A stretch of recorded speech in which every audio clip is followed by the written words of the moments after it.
Hi, everybody.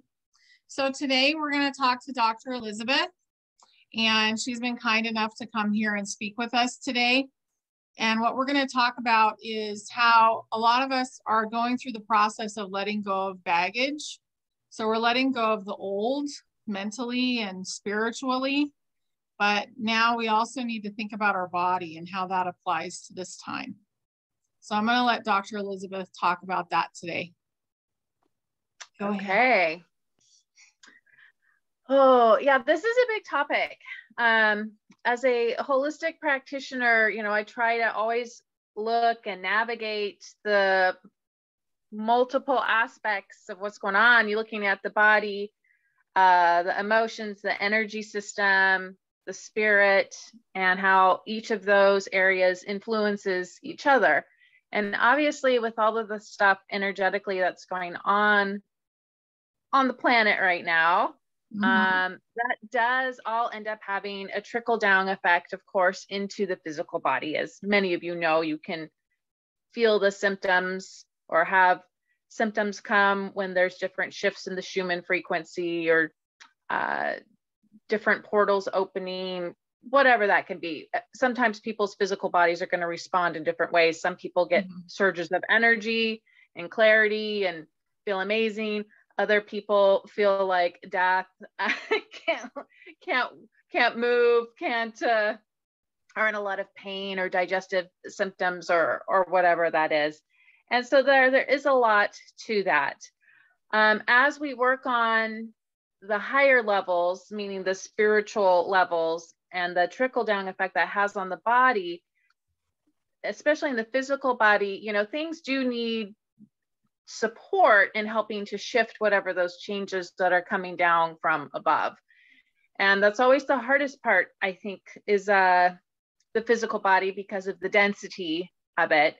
And the timeline of it is just, we've got this 3D, maybe shifting multi-dimensionality, but still physically our body's mainly in 3D.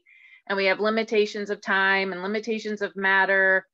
And these things just kind of take time. So even though a lot of times we're trying to work on stuff on the quantum level, right, sometimes the physical body can't always adjust as quickly as we would like with some of the things that we are doing. So as we work on clearing emotions, a big element that often comes up in the physical body is the release of toxins. And we're on planet Earth, so we're exposed to toxins. We've been exposed to toxins throughout our life, and our body does what it can to adapt and deal with the level of toxicity we have. And, probably a lot of us were not super conscious about toxicity until later in our life, unless you were lucky enough to be born into a family that had some consciousness about it. So we have a lot of stored levels of toxicity in our body, from heavy metals, synthetic estrogens, pesticides, fertilizers, other hormone-like products. I mean, there's tons and tons and tons of things that our body is exposed to. Oh, yeah. And a lot of times with things like heavy metals, these things have a very strong negative charge polarity-wise, and it requires something kind of large to dislodge that charge, because a lot of times these things just kind of hide out and the body is sequestering them as a means for survival.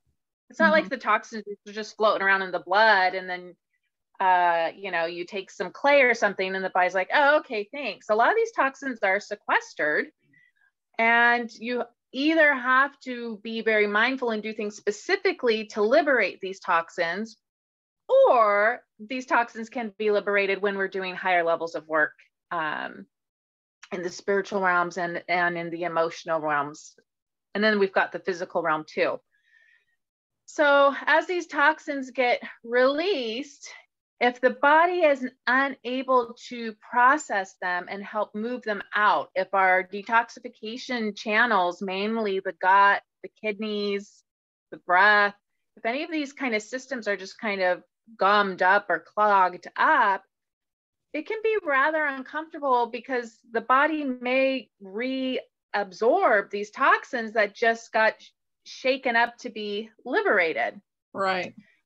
Often want to look at many supportive detox strategies to help the body deal with these toxins that have been liberated.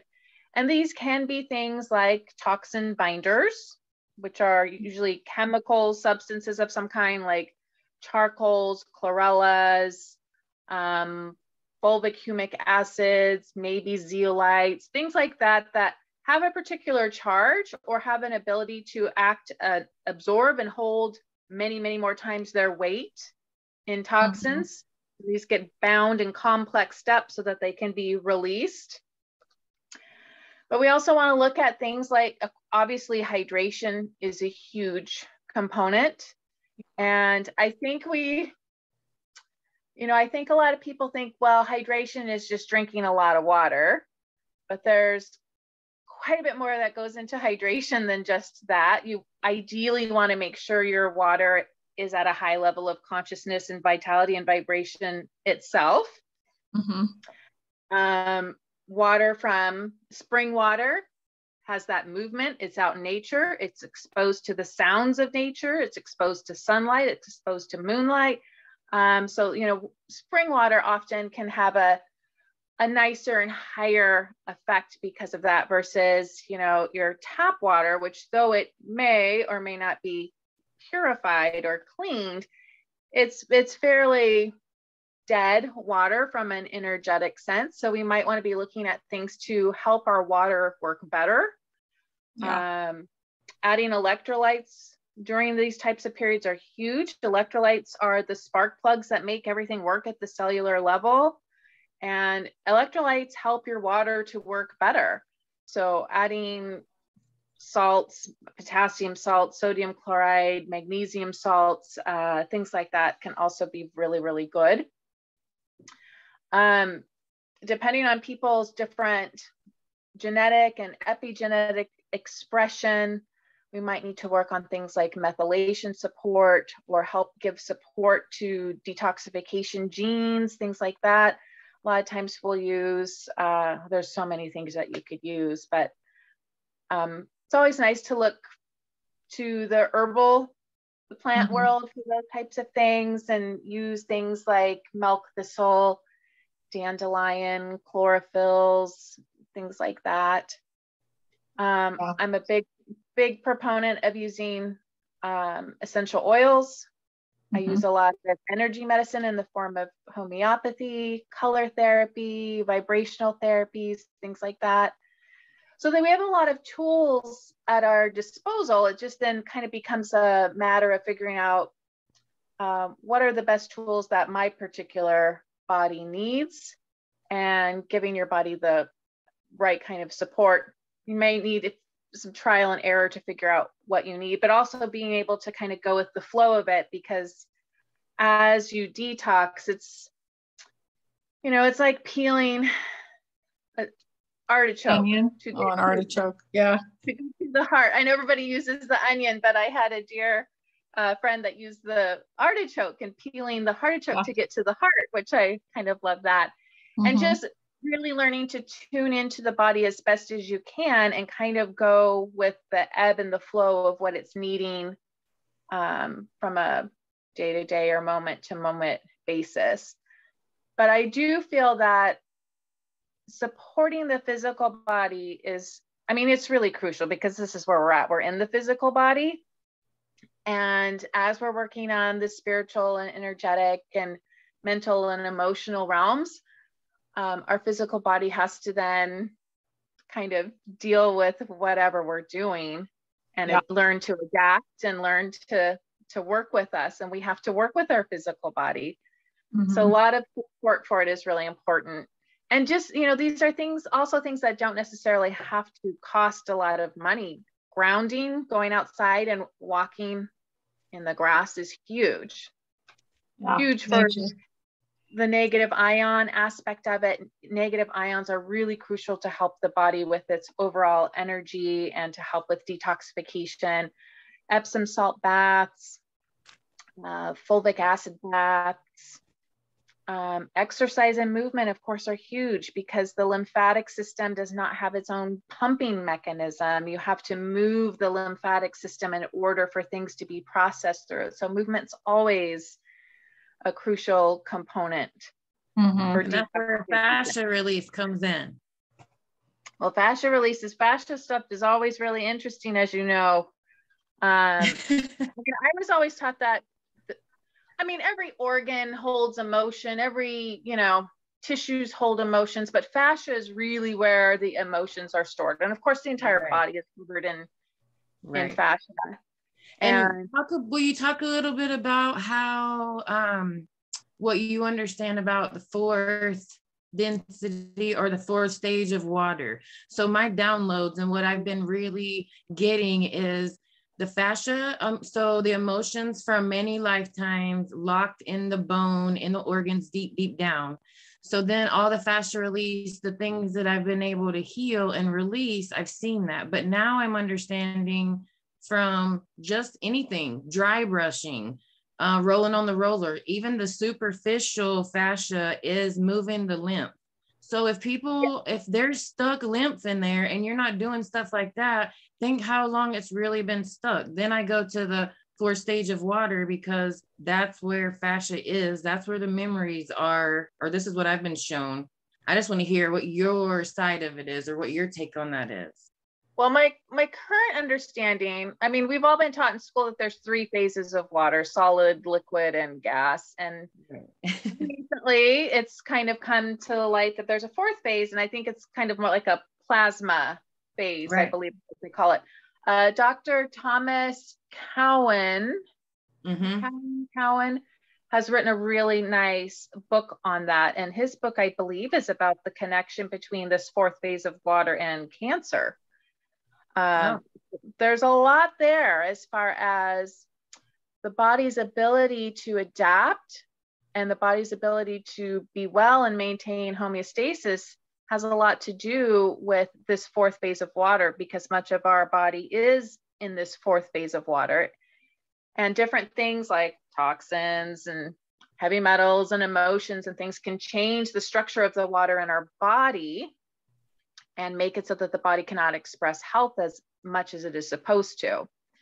Things like a fever, a lot of people are like, okay, hopefully people have the consciousness that the fever is good, that the body is having a fever for a good reason. But we've always been taught that, the fever is the body heating up to kill off pathogens, which may or may not be true. But another thing that I've read is that the body is having a fever to change more of the phase of the water in our body to assist with the detoxification process that's happening and the elimination of these toxins. Because what a lot of people call illness is actually the body exposed to some type of toxin or trying to detox and is having a difficulty doing. So the body will express these different symptoms as it's trying to change the water in the body to aid in the release of whatever the toxins are that the body is trying to deal with. Which are most from an emotional, everything physical has an emotional connection somewhere. And that's where it's being expressed from. But how you are saying it, that's exactly how I see it. And that's how and why I see mucus is the carrier part of that 4th stage of water through our body, whether it be your lungs, your poop, your digestion, every bit of it is some type of mucus and some consistency. It might have a little bit more of this and a little bit more of that. But that is what's carrying all these toxins, quote unquote, out of our bodies. Yeah, mucus is a big carrier and liberator for the toxins. Yeah, absolutely. And even you said after you got the C, that was like your biggest thing. You talked about that to me a couple of times about the mucus, mucus. And so it started clicking. Everybody was saying that to me. And I'm like, okay, I get it. It's carrying stuff out. This is part of what has to happen. I need to ponder about that a little bit more with my own experience with the mucus, because I wasn't having like nasal congestion and runny nose. I was having post-nasal drip, which was very triggering, very PTSD, only because with both of my pregnancies, I had such severe postnasal drip and hyperemesis gravidarum, the hypervomiting syndrome. I mean, with my first one, I puked multiple times a day, every day for the entire pregnancy. And it was pretty traumatic. And then with the second one, I also started down that road, and I did, man, after my first one, I had made a list of like 40 things that I hadn't thought of when I was pregnant with my first child that I was going to do for the second one. And I went through that list pretty fast, and I was like, oh no. So it was interesting for me with the C, because it didn't really present like a typical respiratory infection. It didn't present like, it was kind of like bronchitis, but not really. It wasn't like a cold. It wasn't like a flu for me. And then I developed postnasal drip through part of it and vomited 8 times one day. And I was like, oh my gosh, what is going on? So I was just trying to support my body through it. But what was interesting to me, I mean, I don't have a clear answer for me on the postnasal drip and the vomiting and the pregnancies, except that hormones were radically different. Could have also been an immune type response, but I don't have postnasal drip if I get a cold or a flu or bronchitis. It's only if I'm pregnant, and apparently only if I have the Rona. But I will say that when I got the Rona, I got my period, and my period is like clockwork. And when I got the Rona, I got my period 2 weeks early. See, so that's what I mean. Wonder about the connection between hormones. If something was happening with my endocrine system, I don't know. And it was detoxing all of that. Like, that's what big part of what this is. People's bodies going from carbon-based to crystalline, they have to detox down to the molecular structures that people don't have any clue about, but it's happening whether they know it or not. To everybody who's got it, if you accept it and then you have intentions you set and you know that's what it's doing, or if you get it and your belief system is sick and you're going to go down that path, you know? Yeah, it was very interesting because, I mean, normally if I get like a bronchial thing or flu, I'll spike a real high fever and I'll just write it out. I'm like, okay, hey, you know, we're going to have this fever, sweat up, I'm doing a big tox. Great. I had like maybe a 1 degree fever for like an hour a day for like 3 or 4 days. It was very bizarre. Definitely did not present like a typical infection. So I don't know, it was really weird. I'm still kind of pondering all of that. But regardless of, you know, its origins and what it's doing, ultimately, I do feel it has the ability to serve a greater purpose and help with detoxification and help with the ascension process. And you're right, it's layers. It's layers, and a lot of times with traditionally detox, you know, we work on the channels of detoxification first and make sure they're open.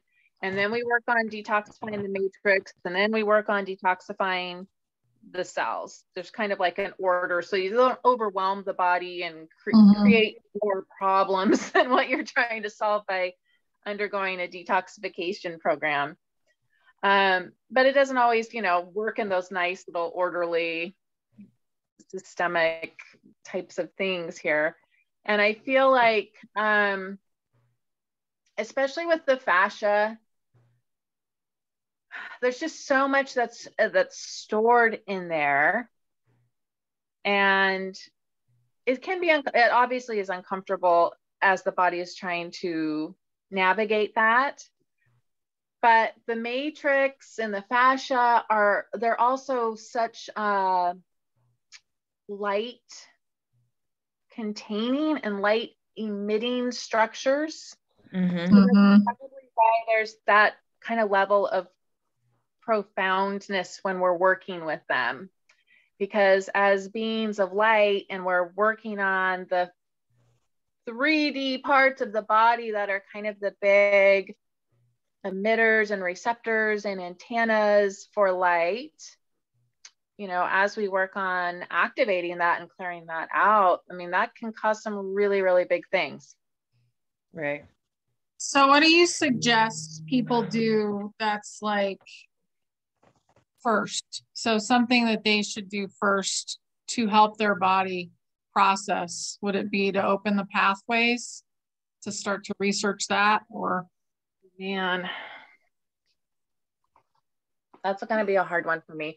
The way I practice is extremely individualized. So I usually just ask the body these types of questions. Where do we want to start? Because even though I can have like these ideas and, well, everybody should start with this and this and this, sometimes the body's like, no, let's just go here instead type of thing. right. I think, you know, cleaning up your immediate environment, because one thing we want to do is decrease the current toxic load that we're doing. So you want to eat as clean as well as you can. Try to eat a diet that is promoting health and not robbing health. And that could be different for everybody. Try to zhuzh up your water a little bit. You know, even something as simple as getting I think it's called a zero water pitcher, like $30. Yeah. On Amazon. And that's what we're using right now. And then I have like tumbled quartz and citrine and rose quartz and amethyst in the bottom of the pitcher to give a little bit of vibrational support. I mean, that's something that's really inexpensive to do. We also charge our water on organite plates. That's going to be a little more expensive, but getting a $30 water pitcher and a handful of, you know, tumbled clear quartz for $5-10, that's easy enough to do. Yeah. Putting more good salt into the diet with something like sea salt or Redmond real salt would be very good to do. You know, start phasing out any toxic chemicals that you're using in your home and switch them out with more non-toxic options. So clearing out toxins out of the immediate environment. Number 2, I'd say would be to start moving. Because a lot of people are sedentary and just don't move enough. And if you don't have that movement in place, you can like shake up all these toxins and the body's like, okay, I'm gonna start dumping all this stuff. But then if you're not moving, then it's stagnant and it's just gonna sit in there and then it's gonna reabsorb, which you definitely don't want. So starting some type of movement practice, and it doesn't mean, you know, starting to run miles a day. I mean, it could be, you got to pick exercise that's honoring of where your body is at for that particular session. Sometimes the body's going to want higher movement, more dynamic exercise. But if you're asking a lot of your body during a detox program, and you may, you know, you're putting some stress on the adrenals and you're putting some stress on the body, you may need to do something more gentle, like walking and stretching, gentle yoga, things like that. I'm a very big proponent of tuning into the body and finding out kind of where the body is as far as exercise that day versus strictly adhering to like kind of one type of program and pushing through. Yeah. Because, you know, I got to do this much on the treadmill or lift this many weights or whatever. Try to work, you want to work with your body. Yes, sometimes you got to push yourself and your body a little bit, but there's a difference between pushing it just a little bit to see if you can do that little bit more versus, you know, hammering on your physical body day by day with really dishonoring exercise programs. But movement's really, really important. Trying to get out in the sun, depending on where you live, that may or may not be always possible, but trying to get out in the sun for at least 20 minutes, trying to do some grounding. Those are all things that are going to be very helpful as starting points. I think many people do need help with additional supplementation. I use muscle testing, energetic testing to help dial in what that is specifically for that person. but so that's a little bit tricky to advise. Yeah. Maybe seek out their local naturopath or herbalist or somebody. Yeah, or chiropractor that does muscle testing. Mm-hmm. A lot of chiropractors do muscle testing. And then progressing, dry skin brushing, like Anna mentioned, is, I mean, very, very powerful, inexpensive. Moving the lymph is not about force. It's that's what's so interesting about it is, you know, there's massage and there's, you know, the deep, hard kind of massage where therapists are trying to like break up tension and break up knots and things like that. And that may or may not work for muscles, but the lymph requires a much gentler approach. It's very just light, very, very light, soft stroking movements with the brush. The biggest key is just to always remember to work towards the heart. Right. Because the big ducts for the lymph system, that's where they drain into. So you always want to kind of just gently move everything towards to the heart, but either doing it like this or doing it with a dry skin brush. We have a protocol we use in the office with these phototherapy patches. That's a really powerful way to do it. Doing it with oils, doing it with crystals. I mean, there's so many different ways you can work on the lymph and the fascia and all that. It's kind of fun, but definitely starting to get into a routine of doing that, a little bit of that every day. Yeah. And I like to combine either intentions or blessings for the body when doing that kind of work. And, you know, and just telling the body how wonderful it is and how grateful you are for everything it's done for you. And, oh, body, you're just so amazing. And I'm strong. And, you know, I love my body, whatever it is. But combining the physical movement with some of the intention and blessing and emotional, energetic pieces can be really, really powerful too. Yeah.